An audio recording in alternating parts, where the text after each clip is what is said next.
Saludos y bienvenidos a Euronews hoy con las noticias más destacadas de este día.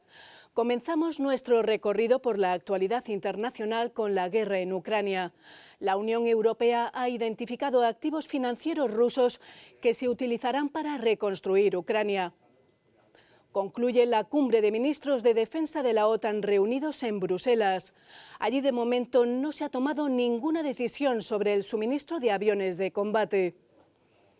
En conferencia de prensa, el secretario general de la OTAN, Jens Stoltenberg, ha declarado que es necesario producir más municiones para enviar a Ucrania y ha señalado la necesidad de un proyecto de defensa común en la Unión Europea para hacer frente a los sabotajes como el del Nord Stream 2. En la ronda de preguntas también recalcó que la guerra en Ucrania es una guerra de logística y por ese motivo el aprovisionamiento es fundamental para defenderse de la agresión rusa. Seguiremos con el terremoto del pasado 6 de febrero que en Turquía y Siria ha dejado más de 41.000 muertos. La búsqueda de supervivientes pasada más de una semana se hace ahora más difícil y los efectivos de apoyo se centran en distribuir ayuda humanitaria para los supervivientes, ayudar a niños huérfanos y gestionar entierros masivos.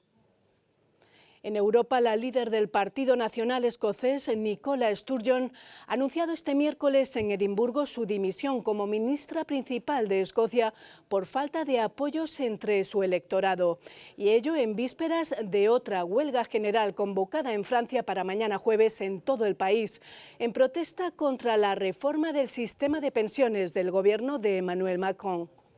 Al final de nuestro informativo veremos las protestas de los activistas climáticos de última generación, pegados a las carreteras de las calles de Viena. Enseguida, los titulares. El presidente turco promete reconstruir los edificios destruidos por el terremoto, mientras la ayuda comienza a llegar a Siria. Los partidarios de Ucrania responden a las peticiones de más munición, pero la OTAN no ofrece aviones de combate. Los presidentes de China e Irán refuerzan sus relaciones en todos los ámbitos en la visita de Ebrahim Raisi a Pekín. La nueva ley de videovigilancia asistida por inteligencia artificial para los Juegos Olímpicos de París 2024 abre un debate en Francia sobre libertad pública. Mientras Rusia aumenta sus ataques en el sur y el este de Ucrania, los soldados ucranianos que defienden la línea del frente afirman que necesitan urgentemente más munición y aviones para ganar la guerra. Si bien Rusia ha disparado a veces la enorme cantidad de 20.000 proyectiles de artillería al día, según algunas estimaciones, Ucrania dispara entre 6.000 y 7.000 proyectiles. Pero a ese ritmo, Ucrania sigue consumiendo munición mucho más rápido de lo que sus aliados pueden proporcionársela. Los ministros de defensa de la OTAN, que participan actualmente en una reunión de 2 días en Bruselas, han sido instados por el jefe de la alianza militar a aumentar la producción de municiones. Pero no se ha tomado ninguna decisión sobre el suministro de aviones de combate. NATO allies are providing unprecedented support to Ukraine to help uphold its right of self-defense. And from the start, we have been working very closely with the European Union, determined to support Ukraine for as long as it takes. Se cree que Rusia está planeando una nueva ofensiva en breve, pero mientras tanto está aumentando la presión cerca de la aldea de Bakhmut, cuya captura daría a Rusia un importante impulso simbólico antes del primer aniversario de la guerra.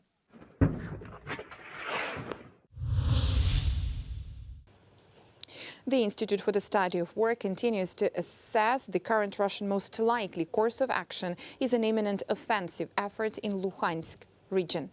Russian forces continued to conduct ground attacks on Svatove-Kreminna line. The UK Defense Ministry says Russian forces here are making continuous offensive efforts, though each local attack remains on too small a scale to achieve a significant breakthrough. Russia likely aims to reverse some of the gains Ukrainian forces made over September-November 2022. There is a realistic possibility that their immediate goal is to advance west to the Zhorobrets River. Russian forces continued making tactical gains and conducted ground attacks around Bakhmut. The Wagner Group head, Yevgeny Prigozhin, claimed that Wagner Group forces captured Krasna Hora on the 12th of February. This is 4 kilometers north of Bakhmut, which is confirmed by footage and imagery of Wagner Group fighters in Krasna Hora. Kyiv denies those claims, saying that the fighting here in this area continues. The UK Defense Ministry confirms that organized Ukrainian defense continues in this area. The tactical Russian advance to the south of the town has likely made little progress. Overall, the current operational picture suggests that Russian forces are being given orders to advance in most sectors, but that they have not mustered sufficient offensive combat power on any one axis to achieve a decisive effect. Es una aparente imagen idílica la de estos niños ucranianos desplazados del Donbass y otras zonas ocupadas por el ejército ruso. En estas imágenes llegan a Rusia después de haber sido sacados de Ucrania para ser entregados a familias rusas y otorgarles esa nacionalidad. Un reportaje de la Red de Periodismo de Investigación de las televisiones públicas europeas revela que muchos de estos niños sí tienen familia y que fueron llevados a Rusia engañados o sin el consentimiento de sus familiares. Not only is forcible transfer a war crime, but also adopting children during time of war is also completely against international law. But Russia changed its laws in May to allow these children to be given Russian nationality, and that's happened in hundreds of cases. Мы корнями их уже, это еще больше ложится на нас ответственность, чтобы стать действительно настоящими родителями. Я не могу такое. Los niños heridos también fueron llevados a campos de filtración. Alexander llegó a uno de ellos con su madre. La interrogaron y no pasó el proceso de cribado.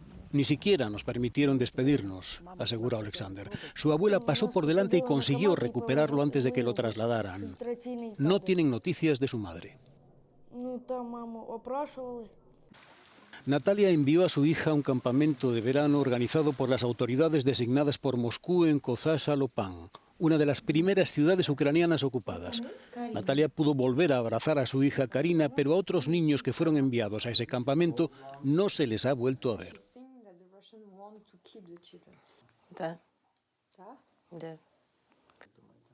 Ну, потому що ті, хто половину поїхав, повиїжджав ночі, вони вже практично роблять всі там паспорти і остаються там.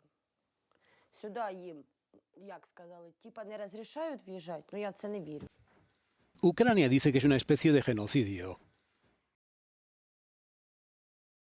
Well, the forcible transfer of children, as we see it, is clearly a war crime.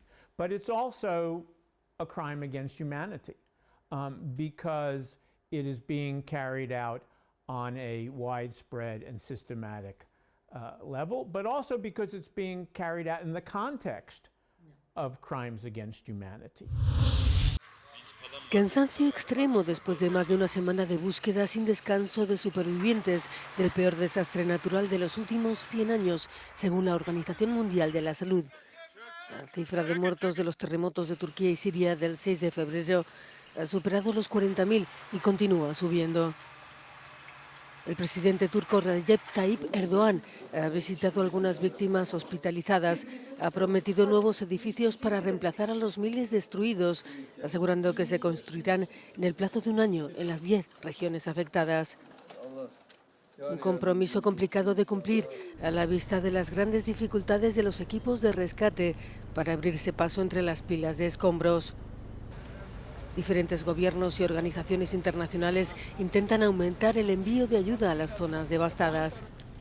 La situación en Siria es especialmente desesperada tras 12 años de guerra civil que dificultan aún más el trabajo y donde las disputas políticas han retrasado la llegada de ayuda.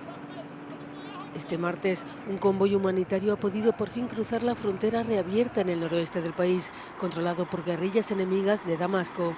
Naciones Unidas ha hecho un llamamiento para recaudar 397 millones de dólares para proporcionar ayuda vital a casi 5 millones de sirios durante 3 meses.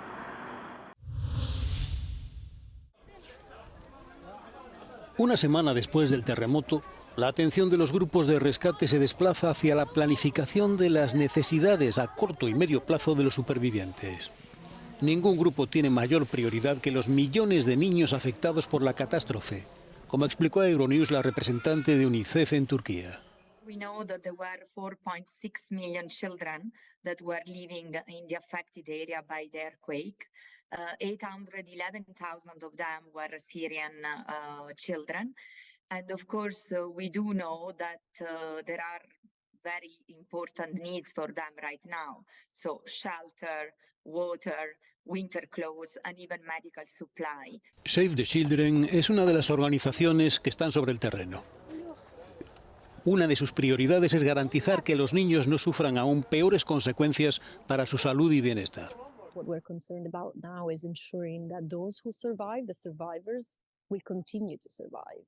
And so many families and children now are sheltering in their cars. They don't have access to shelter, warm clothes, food, safe water. So the first challenge, of course, is making sure that we reach all these families, and this includes remote areas of Hatay, where security challenges such as reported looting have made it a bit more difficult.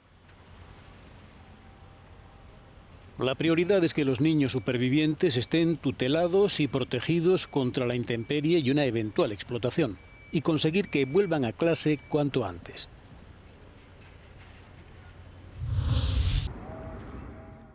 En Antioquía, en el sur de Turquía, ya no quedan tumbas en los cementerios para enterrar a los muertos del terremoto. Las autoridades han tenido que acondicionar nuevos espacios para darle sepultura, como nos cuenta desde allí Annelies Borges.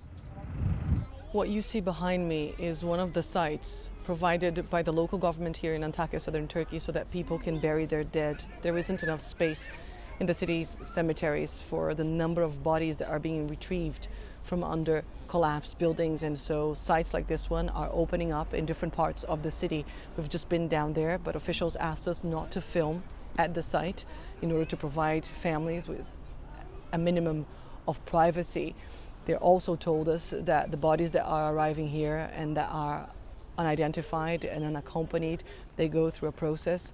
DNA samples are being taken so that all the bodies are being accounted for and that people know where their loved ones are being buried. Beyond this process, of course, there is another preoccupation in officials' minds across this region, is to keep the survivors alive. And that is another massive challenge because these people are exposed to a number of risks. Cholera is spreading fast, according to a doctor we spoke in central Antakya, and people are basically sleeping rough in their cars or in tents. There aren't enough tents to go around. Many are sleeping out in the open and it gets quite cold at night. So authorities here are well aware that this is very much a race against time to both bury the dead but also to keep the living alive. Annelies Borges in Antakya, southern Turkey, for Euronews. Inquebrantable amistad entre China e Irán.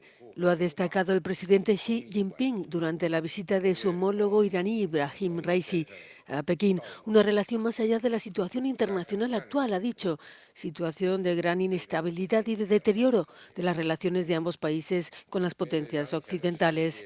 El dirigente chino también ha anunciado que seguirán buscando la reapertura de las negociaciones del acuerdo sobre el programa nuclear iraní y ha expresado su interés en incrementar la cooperación a nivel práctico en ámbitos como el comercio, la agricultura o las infraestructuras. De hecho, Raisi ha viajado acompañado de una gran delegación, incluidos 6 ministros, entre ellos los de petróleo y economía, y por el gobernador del Banco Central iraní. Impulsa así el nuevo camino iniciado en septiembre en la cumbre de Samarcanda, cuando su país presentó la solicitud para incorporarse a la Organización de Cooperación de Shanghái, a la que pertenecen además de China, Rusia, India y Pakistán. La ministra principal de Escocia, Nicola Sturgeon, dimite y abandona la política. La líder del Partido Nacional Escocés ha anunciado su decisión este miércoles en una rueda de prensa sorpresa en Edimburgo. Today I am announcing my intention to step down as First Minister and leader of my party. I have asked the National Secretary of the SNP to begin the process of electing a new party leader, and I will remain in office until my successor is elected. Adalid de la independencia de Escocia del Reino Unido, Sturgeon ocupa el cargo desde 2014. En este tiempo ha tenido numerosas disputas con Londres, sobre todo a raíz del Brexit, pero también respecto a cuestiones de política nacional. Hace pocos días, una encuesta señalaba que el 42% de los escoceses creía que debía renunciar inmediatamente. Ella ha insistido en que no se marcha por presiones recientes. Está convencida de que su sucesor conseguirá la independencia. La UEFA, principal culpable del caos en la final de la Liga de Campeones en París. La Unión de Asociaciones Europeas de Fútbol ha sido declarada principal responsable de los fallos de seguridad que se produjeron durante la final de la Champions del año pasado en París. Esta es la conclusión de un informe independiente encargado por el organismo rector del fútbol europeo. El 29 de mayo de 2022 se desató el caos horas antes de la final entre el Real Madrid y el Liverpool. La policía detuvo a más de 60 personas alegando que cientos de seguidores del club inglés intentaron entrar en el Estadio de Francia con entradas falsas. Llegaron a disparar gases lacrimógenos. En el informe se critica la conducta de las autoridades públicas francesas y de la propia policía, que asumieron falsamente que los hinchas suponían una amenaza para el orden público. La UEFA pidió disculpas a los aficionados del Liverpool.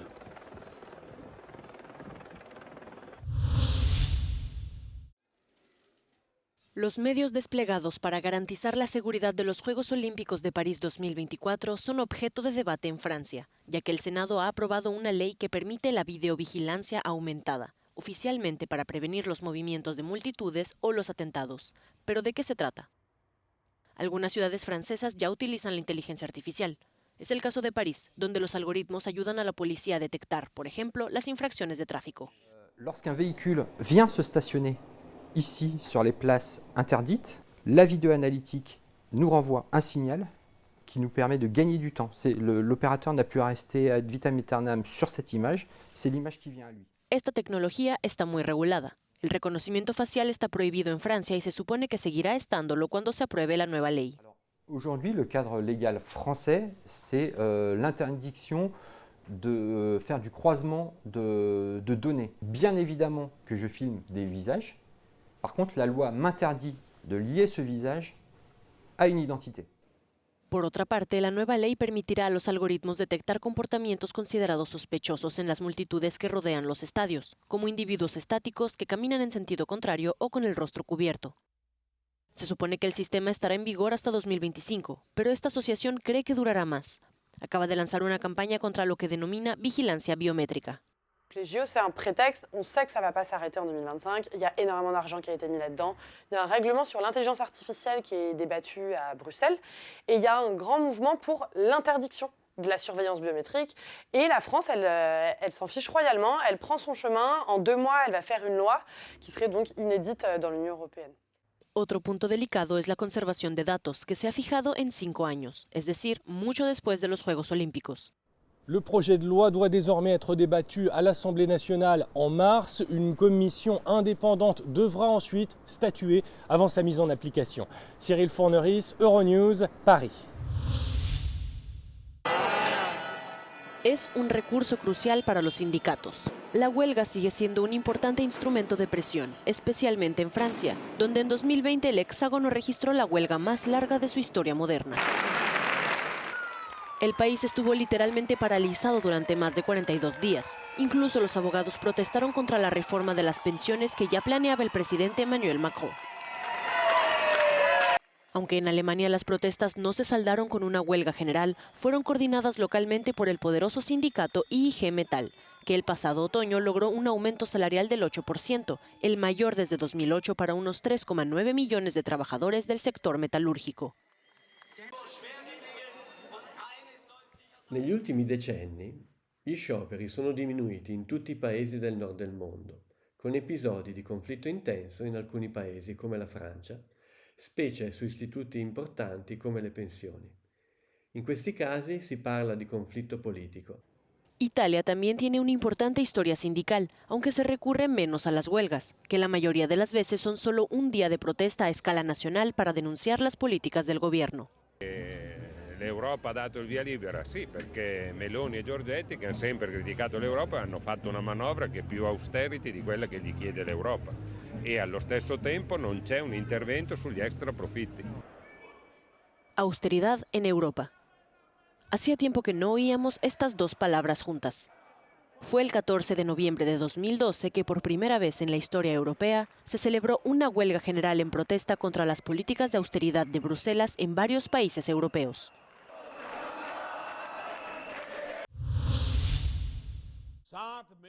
Francia y la India han firmado este martes un acuerdo calificado como histórico por el que Air India se compromete a adquirir 250 aviones Airbus. El presidente francés Emmanuel Macron y el indio Narendra Modi han participado en la conferencia virtual en la que se firmó este contrato, que según el mandatario francés solo es la punta del iceberg de una colaboración económica bilateral que alcanzará otros sectores como el nuclear, los microchips o la biotecnología. La cuantía del acuerdo no ha sido divulgada, pero podría superar los 70.000 millones de dólares.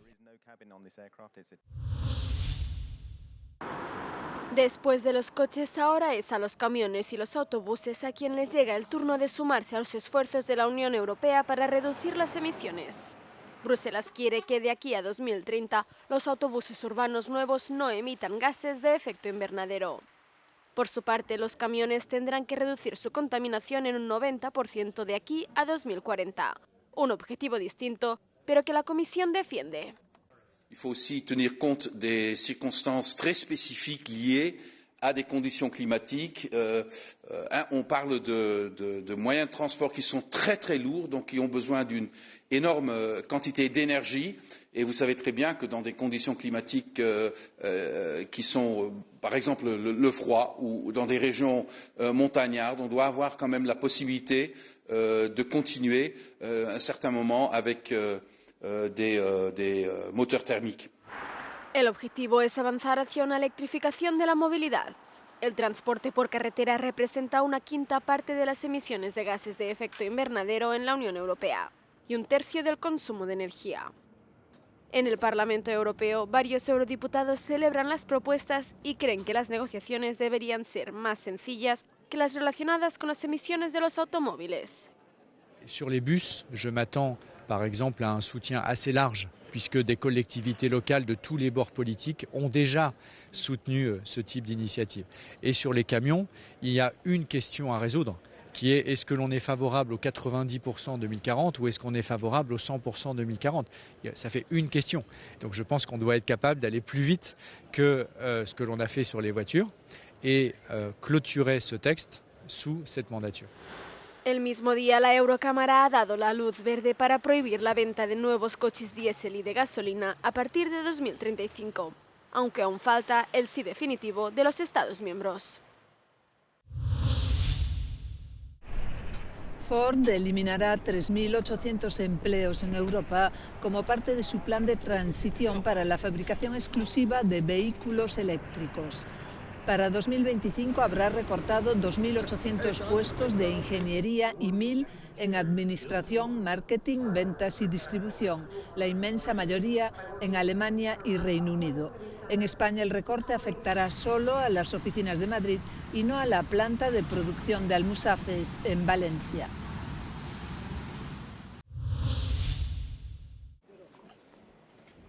Ecologistas bloquean varias carreteras en Austria. El grupo de activistas climáticos Última Generación ha iniciado una quincena de protestas en Austria que ha comenzado por el bloqueo de una carretera principal en el centro de Viena. Un grupo se ha pegado a la calzada. Interrumpieron el tráfico a primera hora de la mañana en dirección al centro de la capital austríaca para llamar la atención sobre el cambio climático.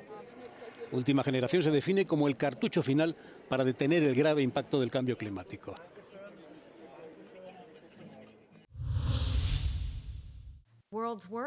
Nikki Haley anuncia su candidatura para convertirse en la próxima presidenta de Estados Unidos.